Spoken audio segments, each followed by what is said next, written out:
Have you ever wondered about the wildlife in Santa Cruz? And I don't mean the locals. What about all the animals that we have here, and what do you encounter possibly in a neighborhood? Hi, I'm Michele Replogle, Coldwell Realty. Lived here, since I was like 6 years old, so I don't really know anything else. So I've experienced a few things in my life and in my career. I will go through all of kind of the critters, pests, and basically the local wildlife. They were here before us, so I certainly try to be very tolerant, but it's a little bit hard. I'll take coyotes, for instance. They've lived here and roamed our hills probably, for who knows, hundreds, thousands of years. I don't know, however long they've been here.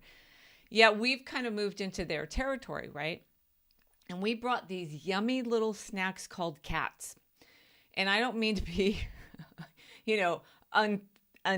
insensitive. That's what they like. That's kind of it's kind of a gourmet treat around here, unfortunately. And it's happened to my neighbors where they have lost cats. Now, where I live on the west side and between kind of Santa Cruz and as you go further up north, there are arroyos. Those are kind of areas between two hillsides. And in them, they're very lush and they have a lot of wildlife. And often, as seasons change, they will meander into our neighborhoods. And the coyotes come down and they look for food. So we've had them in our neighborhood. You can hear them. It's a bone-chilling cry at first. It's really, really frightening. But now I sleep through it. They've been down a lot, I guess, lately in the last 4 or 5 years. And just kind of gotten used to it. Another surprise you might find on a Ring camera in some of those areas, I don't think so much here. And there are some areas in here where I think people have seen mountain lions on their Ring cameras, but I'm not sure if it's been this far down, but definitely up the hillside. So we have those. And that was really tragic because during the fire, they were roaming further into the neighborhoods only because they were looking for food. Their whole area had been burned. And I believe they're coming back, as I know our area is healing. So I haven't seen anything on social media that they've been around, but we do have them.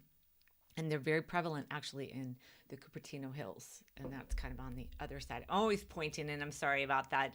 But the west side of Santa Cruz, we have some mountains behind us. And then we have mountains over by Highway 17. And in there, we have a lot more wildlife than I'm talking about here. Because I'm really talking about what you're going to see in the urban areas versus the rural areas. So we have raccoons. And lately, they've been getting into our new food waste bin that the city has given us. The county is allowed to put it in their green waste can, their regular garbage can, but we have these little tiny food waste cans that are just perfect. They're like picnic baskets for raccoons. And I had them in a certain spot where they figured out if they kind of kicked it down some stairs, it would open. So that's been lovely to wake up to. And raccoons, like coyotes, foxes, rats, and other what we might consider pests, or just something that we don't like having around. But why can't I find the word for that? But they get into our yards, and really they're attracted by cat and dog food. So as you have pets, you might want to follow this video just a little bit more carefully, because they could be a nuisance to your pet. They could possibly attack your pet, and they're also being attracted to your neighborhood or your area specifically because food may be left out. And I don't have pets, but I have a food waste can. I'm leaving stuff out and attracting them as well. So this is not just talking about them, but it's also kind of talking a little bit how to prevent them. Rats, we have a lot of rats. In fact, I was just walking up the street and saw one at the neighbor's house. They haven't really taken very good care of their yard. They actually don't attend to it much. So I think the rats really like it there. They do like, of course, where there's nobody around, as long as there's food. There is a lot of citrus trees in our area. They do like oranges. Our orange tree in particular, they like to eat the meat and leave the skin. So you will think there's an orange on the tree, but it's not. It's just a skin. Then on the lemon tree, which is right across, and they go back and forth, they eat the peel. and leave the lemon. And it's kind of weird to see a lemon without a peel on a tree. It's kind of like a little bit, ooh, that's kind of creepy. I don't know. It's just weird. And if I come out to my office at night, which is behind these citrus trees, you'll hear them rustle around. So what we try to do as soon as that fruit is ripe, we try to peel it off, or we try to, take everything off the tree so we're not attracting them. We have also had foxes run across our back fence, and they are attracted to our yard by the rats. And the rats are here because of the oranges. So if you can kind of see, there's a lot that we do as people to attract them. It's a little hard to keep them out completely, but there are things that we can do. I haven't seen the foxes as much lately, but I can tell you right now we're having a bunny boom. We have a lot of rabbits in our fields, and it could be that coyotes, foxes, and other animals that will eat them are not in our neighborhoods as much. And then we'll see the rat population go up. Fun, huh? I made this video and then I forgot deer. And deer are pretty important. I mean, you probably don't see them as bad as rats or raccoons or skunks, but they eat all your garden and they eat all the flowers. So if you're driving by some property, especially kind of more on Bonnie Doon, or actually just even closer up into the upper hills of Santa Cruz, kind of in the surrounds, you'll drive by these gardens and they're completely fenced off. In fact, there's one just down the street from me on Beachview where the whole yard is fenced in, and that is from deer. They come in and they eat the whole garden. They eat everything. Now, in times of drought, they will eat flowers that the garden centers will tell you they don't eat. Like they'll have areas of, kind of deer proof. But just so you know, when times are tough, they will eat just about everything. I have sold plenty of houses listed and represented buyers where there was rats in the houses. We had them eradicated. I've given them vendor lists of people they could call to get rid of them. And usually it's been very easy. It's been sealing up holes to the underneath of the house or the attic, and then making sure there was no food source. Now, we had a problem with a house.